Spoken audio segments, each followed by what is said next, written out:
तो भाई थामा ने एमएससीयू में सब कुछ बदल दिया है और एक सिनेमैटिक यूनिवर्स की ना यही प्रॉब्लम होती है। ज्यादातर टाइम चीजें जिस तरह से प्लान होती है उस तरह से वर्क नहीं करती। लेकिन थामा भेड़िया से लेकर मुंजा और स्त्री से लेकर सरकटे तक बहुत कुछ छोड़ के गए हैं बात करने के लिए। तो चलो फिर सब पे आराम से बात करते हैं और सबसे पहले मूवी के मेरे फेवरेट पार्ट से स्टार्ट करते हैं, वेयरवुल्फ वर्सेस वैम्पायर की फाइट से। अब बेशक वरुण का कैमियो एक्सपेक्टेड था, लेकिन ये भी कहना पड़ेगा कि ये एक्सपेक्टेशन को मीट भी करता है। मैं सच बोल रहा हूँ, पूरी फिल्म में सिर्फ लास्ट का जो सीक्वेंस है जहाँ पे आलोक और यक्षसन लड़ती है और ये सीक्वेंस जहाँ पे भेड़िया और आलोक लड़ती है, इन दोनों सीक्वेंसेस में ही मेरे को आलोक सीरियस ड्रैकुला फील हो रहा था। बाकी सब तो उसने कॉमेडी और डर में ही गवा दिए, लेकिन इसमें वो एटीट्यूड उसके चेहरे से झलक रहा था और उनकी फाइट भी काफी अच्छे से कोरियोग्राफ की गई थी। बिकॉज मैंने इस वीडियो में तुमसे बोला था कि वैम्पायर से या फिर वेताल ये जो भी है भेड़िया से तेज होते हैं, जो कि फाइट में दिख रहा था, लेकिन वेयरवुल्फ रॉ स्ट्रेंथ के मामले में उनसे काफी आगे होते हैं, जो कि हमें भास्कर के फुल वेयरवुल्फ में ट्रांसफॉर्म होने के बाद दिखता है।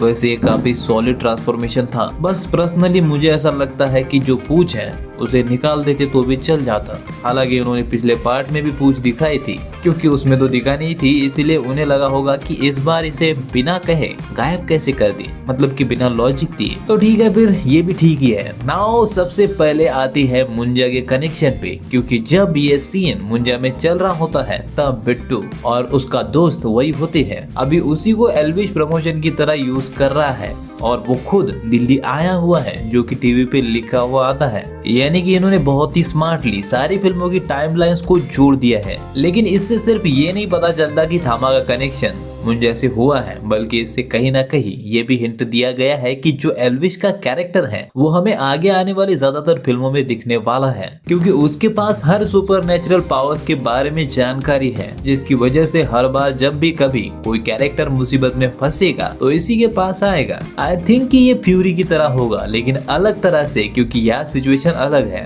वैसे सच कहूँ तो मैंने वो कैरेक्टर रुद्रा भैया होंगे ये सोचा था, लेकिन थामा को देखने के बाद मुझे ऐसा लगता है कि वो एल्विश करीम प्रभाकर होने वाला है, जो कि ठीक है, अच्छी चॉइस है।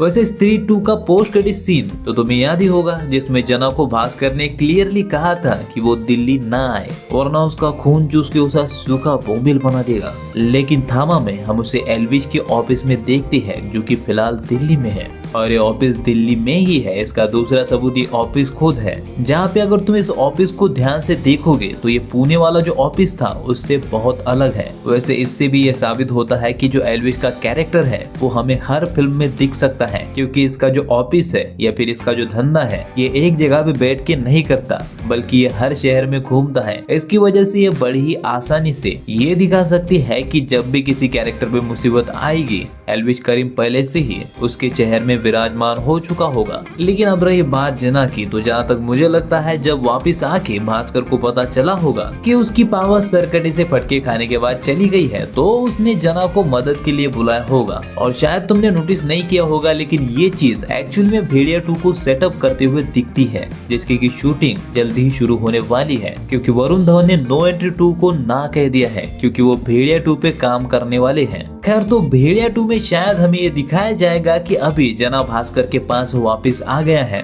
और भास्कर फुल फॉर्म में भी आ चुका है, वो भी जना की वजह से। वैसे भास्कर और आलोक का ये सीधा और डीप कनेक्शन जो बिठाया गया है ये भी भेड़िया 2 के लिए ही बिठाया गया है, जिसके बारे में हम आगे बात करने वाले हैं। फिलहाल मूवी में एक और चीज जो नोटिस करने वाली थी वो थी जना का आलोक को बिट्टू कह के बुलाना। हाँ, अब रियल लाइफ में भाई होने की वजह से इनकी शक्लें तो काफी ज्यादा मैच होती है, लेकिन उसे मूवी में भी दिखाना ये साफ तौर पे हिंट देता है कि बिट्टू और आलोक का रिश्ता तो हो सकता है। हालांकि वो सगे भाई नहीं हो सकते, क्योंकि मूवी में ये कई बार मेंशन किया जाता है कि आलोक गोयल खानदान का इकलौता चिराग है। तो मेरी ये थियरी है कि भास्कर और जना की तरह बिट्टू भी आलोक के चाचा का लड़का होगा, जो कि हमें पार्ट 2 में रिवील किया जाएगा। हाँ, तुमने बिल्कुल सही सुना, थामा 2 भी आ रही है।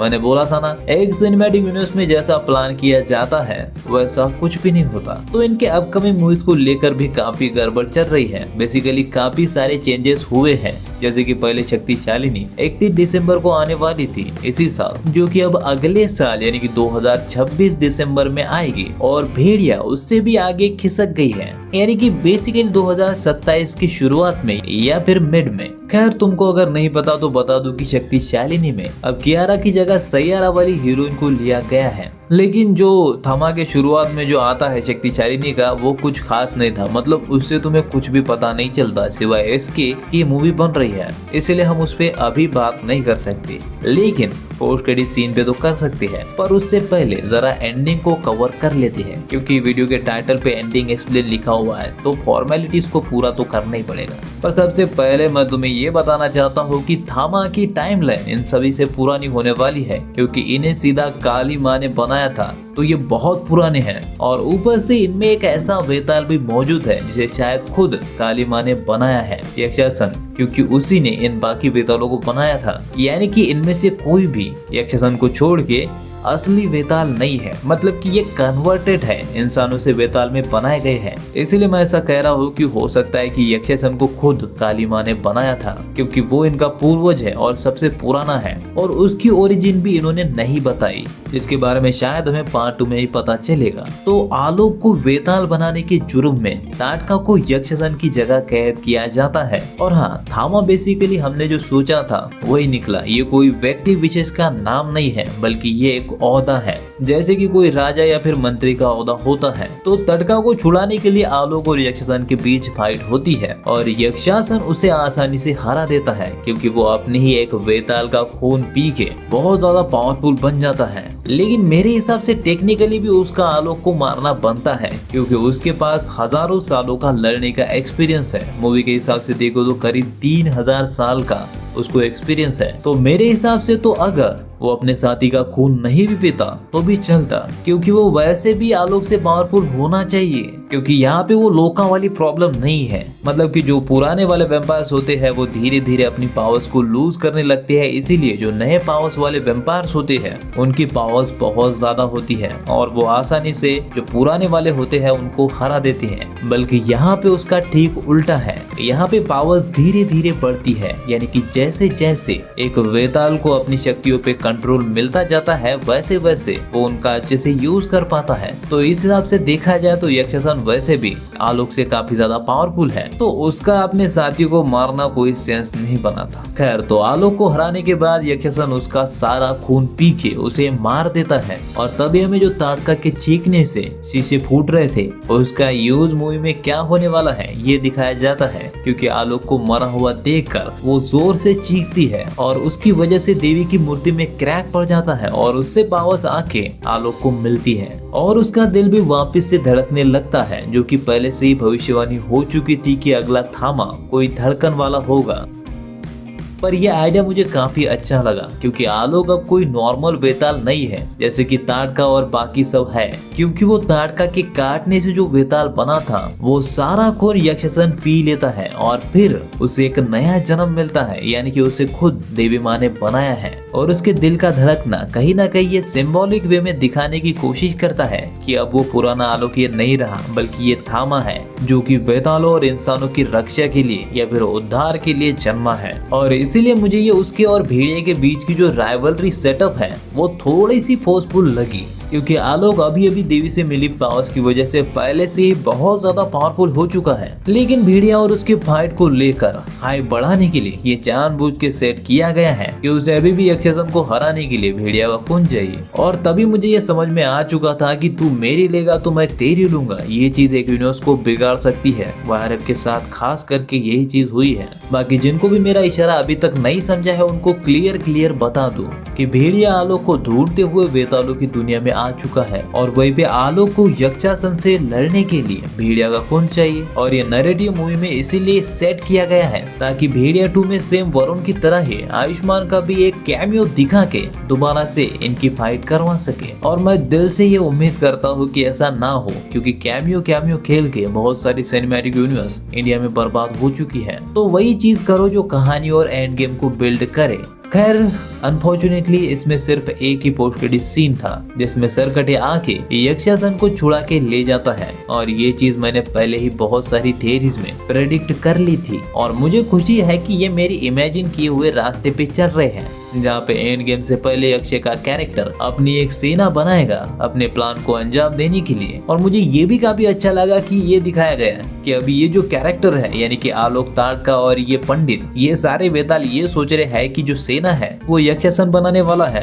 क्योंकि इनको पता ही नहीं है कि असली बाप कोई और है। खैर लास्ट में जो हमें दिखता है वो अक्षय नहीं है बल्कि खुद सरकटे ही है। ये उसके साइज और सर के मूवमेंट और आवाज और उसके सर के कटे होने से ही पता चल जाता है। लेकिन जहाँ तक हमें पता है स्त्री ने उसके प्रॉपर टुकड़े करके उसका कबाब बना के उसे लावे में फेंक दिया था, तो फिर ये बचा कैसे? तो मेरे हिसाब से ये बचा नहीं बल्कि इसको बचाया गया है। तुम अगर इसकी पूरी बॉडी को देखोगे तो वो लावे से ही बनी है। जाहिर सी बात है कि सरकटे की पावर्स मिलते ही सबसे पहला काम अक्षय ने यही किया, उसने अपनी पावर्स और काले जादू से सरकटे को बाहर निकाला। लेकिन मुझे ऐसा लगता है कि अब सरकटे सिर्फ एक कठपुतली होगा, यानी कि उसकी जो पितृसत्ताक वाली इच्छा है या फिर उसका खुद का दिमाग कुछ नहीं होने वाला। वो बस वही ब्लाइंडली फॉलो करेगा जो अक्षय उसे कहेगा, और इसीलिए यक्षासन को छुड़ा के लाने का ऑर्डर भी अक्षय ने उसे दिया होगा, क्योंकि वैसे भी उसे तो इतनी बुद्धि नहीं है कि वो खुद की टीम बनाएगा और फिर दुनिया पे राज करने का सोचेगा। नहीं भाई, वो इतना होशियार नहीं है।